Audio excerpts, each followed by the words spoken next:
നമ്മളിന്ന് കൊണ്ടുവരുന്നത് ഹലാക്കിന്റെ കൂർക്ക. വെള്ളരിക്കനേക്കാളും വലിപ്പല്ല കൂർക്കേണ്ടത്.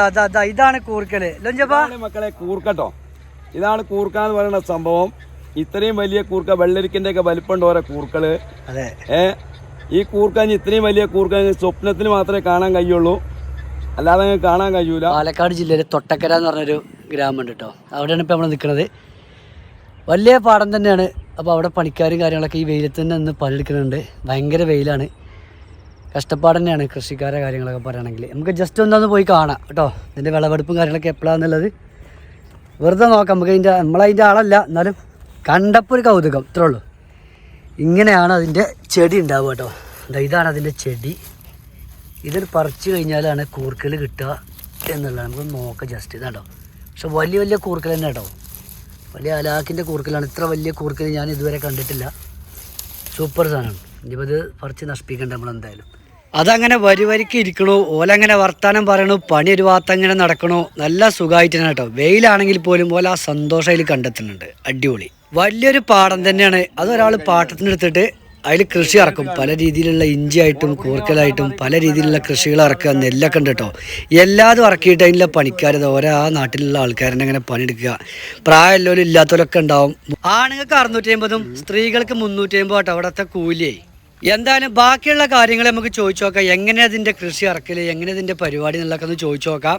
എന്തായാലും നേരത്തെ ഞാൻ പറഞ്ഞു ഇതിൻ്റെ ആളെ നമ്മളല്ല, എന്നാലും ഇതൊക്കെ കാണുമ്പോൾ ഒരു കൗതുകം. എന്തായാലും ഇങ്ങനത്തെ കൃഷികളും കാര്യങ്ങളും കാണാത്ത കുട്ടികളൊക്കെ ഒരുപാടുണ്ടാവും. ഓരൊക്കെ ഇത് കാണുക. വലിയ പ്രായമുള്ള ആൾക്കാരൊക്കെ ഉണ്ട് കേട്ടോ. കുറേ ഇടങ്ങേറിനെ ഇത് ഉണ്ടാക്കാനും പറിക്കാനൊക്കെ. നമ്മൾ ഫുഡ് വേസ്റ്റ് ചെയ്യരുത്. നിങ്ങളുടെ പേരെന്താ? രത്നം. ശരി. ഇത്ര സമയം നിങ്ങൾ വർക്കിന് ഇറങ്ങല്ലേ? ഇപ്പോൾ പണിക്കിറങ്ങല്ലേ എപ്പോഴാ?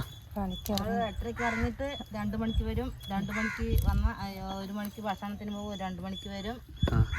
2 മണിക്ക് വന്ന പിന്നെ 4:30 പോകും. 4:30 ആകുമ്പോൾ പണി തരും അല്ലേ? നിങ്ങളെ പേരെന്തായിരുന്നു? എൻ്റെ പേര് ഉണ്ണികൃഷ്ണൻ. കറുപ്പൻകുട്ടി എന്ന് പറഞ്ഞാൽ അറിയും. കറുപ്പൻകുട്ടി. വീട് ഇവിടെ തന്നെ? വീട് ഇവിടെ തന്നെ.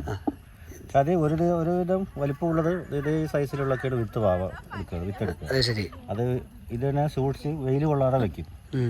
വെയിൽ കൊള്ളാതെ നല്ല തണുപ്പുള്ള സ്ഥലത്ത് വെച്ച് ഡിസംബർ മാസത്തിൽ അത് ഇതേപോലെ ഏരിയകളാക്കിയിട്ട് ഇങ്ങനെ ഇതിപ്പോൾ തടം തിരിച്ചു വെക്കും. അത് നല്ല വേനലായ കാരണം കൊണ്ട് നനയ്ക്കേണ്ട സൗകര്യം വേണം. മോട്ടർ വെച്ച് നനച്ചിട്ട് ഒരു 2 മാസം ആകുമ്പോഴേക്കും അതിൻ്റെ നല്ല ഇലകളൊക്കെ തഴച്ച് വന്നിട്ടുണ്ടാകും. അതുപോലെ ഈ വള്ളികളായിരിക്കും. ആ വള്ളികളാണ് പിന്നെ അത് കൂർക്ക നടുന്നത്. വള്ളിയാണ് നടുക. തണ്ടാക്കിയിട്ട് 1.5 അടിക്ക് ഇല്ലെങ്കിൽ 1 അടിക്ക് നീളത്തിലേക്ക് മുറിച്ചിട്ടാണ് ഇത് മറ്റേ നടിയിൽ നടുന്നത്. അത് കഴിഞ്ഞ് 1 മാസം കഴിഞ്ഞ് പറഞ്ഞാൽ ഇതിൻ്റെ വളമിട്ടിട്ട് നമ്മൾ മണ്ണ് കയറ്റും. മണ്ണ് കയറ്റിയില്ലെങ്കിൽ വെച്ച് പറഞ്ഞാൽ വിളവും അതുപോലെ ഈ കിഴങ്ങുകളൊക്കെ വെളിയിൽ കാണും. അതിന് വേണ്ടിയിട്ടാണ് നമ്മൾ മണ്ണിട്ട് മൂടും. പിന്നെ അതിൻ്റെ ഇടയിൽ പുല്ലുവലി, വളവിടൽ. പിന്നെ അതിന് 3 മാസം കഴിഞ്ഞ് പറഞ്ഞാൽ 3 മാസത്തിന്റെ വിളവെടുപ്പിന്റെ സമയം 3 മാസം അല്ലേ? 4-ാമത്തെ മാസം പറിച്ചു തുടങ്ങും. അതിൽ ശരിക്കും വിളവ് കിട്ടുകയെന്ന് വെച്ച് പറഞ്ഞാൽ ഒരു ചെടീൻ്റെ താഴത്ത് 1/2 കിലോനോളം കിഴങ്ങുണ്ടാവും. മര്യാദക്കുള്ള വിളവ് 1/2 കിലോനോളം. ഇതെന്തായാലും നല്ല വലിയൊരു തന്നെയാണ് അല്ലേ? നല്ല വലിപ്പമല്ല. ഇത് ആവറേജ് വലിപ്പമാണ്. ഇനിയിപ്പോൾ ഇതിനും വെച്ചിട്ട് വലിപ്പം കൂടി കഴിഞ്ഞ് പറഞ്ഞാൽ കിഴങ്ങും ഒരു ബോറായി തോന്നും. ആ ടേസ്റ്റൊക്കെ വ്യത്യാസം വരും. ശരി. ഇതിപ്പോൾ പൊട്ടിച്ച് കഴിഞ്ഞാൽ തന്നെ അതിനൊരു മണമുണ്ട്. കൂർക്കിൻ്റെ ഒരു ഗ്യാസിന് ഒരു മണമുണ്ട്. അത് നല്ലൊരു ടേസ്റ്റിൻ്റെ മണമാണ്. തമിഴ്നാട് കൂർക്ക ഇറങ്ങാറുണ്ട്. പക്ഷെ അത് കറുത്തിട്ട് ഇത്ര ടേസ്റ്റ് വരും. ഭംഗി ഉണ്ടാവില്ല, ടേസ്റ്റ് ഉണ്ടാവില്ല. ഭംഗിയും ഉണ്ടാവില്ല. ഇത് നല്ല വെളുത്തിട്ട് കണ്ട നല്ല വലിപ്പമുള്ള സാധനം. നിങ്ങൾ വർക്ക് രാവിലെ തുടങ്ങിയിട്ട് വൈകുന്നേരം വരെ തന്നെയല്ലേ? രാവിലെ ഞങ്ങൾ 8:30 വർക്കിനിറങ്ങും. ഇറങ്ങിക്കഴിഞ്ഞ് പറഞ്ഞാൽ ഒരു 10-10:30 മുതലാളി ചായ അതിനുള്ള പലഹാരങ്ങളായിട്ട് കൊണ്ടുവരും. പിന്നെ 1:30 ഭക്ഷണം കഴിക്കാൻ പോകും. ചില ദൂരെയുള്ളവരാണ് ഭക്ഷണം ഇവിടെ കൊണ്ടുവരും. അത് കഴിഞ്ഞ് പറഞ്ഞാൽ 4:30 1:30 മാറിക്കഴിഞ്ഞ പറഞ്ഞാൽ 2:30 വീണ്ടും പണിക്കിറങ്ങും. പിന്നെ 4:30 പണി നിർത്തിട്ട് പോകും. എല്ലാവരും ഇവിടെ ആൾക്കാരല്ലേ? ആയിക്കോട്ടെ. എന്തായാലും എൻ്റെ പേര് റിയാസ് കേട്ടോ. റിയാസ് മേലാട്ട്. അടുത്ത വീഡിയോ ഒക്കെ നമുക്ക് കാണാം. ഓക്കെ. ഇനി ഇവരെ അടുത്ത പരിപാടി എന്ന് പറഞ്ഞാല് പാടത്ത് കൃഷി ഇറക്കിയ മുതലാളിമാരെ കയ്യിൽ നിന്ന് മൊത്തം വില കെട്ടിയിട്ട് ഇവരിങ്ങോട്ട് എടുക്കും. അവിടെയുള്ള വലിയ കച്ചവടക്കാർ മൊത്ത വില കെട്ടിയിട്ട് ഇതിങ്ങോട്ട് വാങ്ങും. എന്നതിൻ്റെ ശേഷം എന്ത് ചെയ്യും, 50-60 കിലോ വരുന്ന ചാക്കിൽ നിറച്ചു വെക്കും, തൂക്കി നിറച്ചു വെക്കും.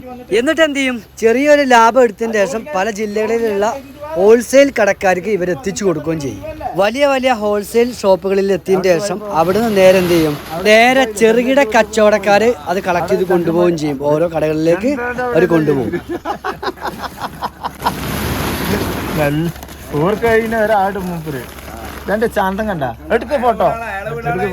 ഏറ്റവും അവസാനം ചെറിയ കച്ചവടക്കാർ ചെറിയ ലാഭം എടുത്തിട്ട് നമുക്കത് തരും. ഇങ്ങനെയാണ് ഈ കൂർക്കയിലാണെങ്കിലും അതുപോലെ തന്നെ ഏത് പച്ചക്കറി ഇങ്ങനെ കേട്ടോ.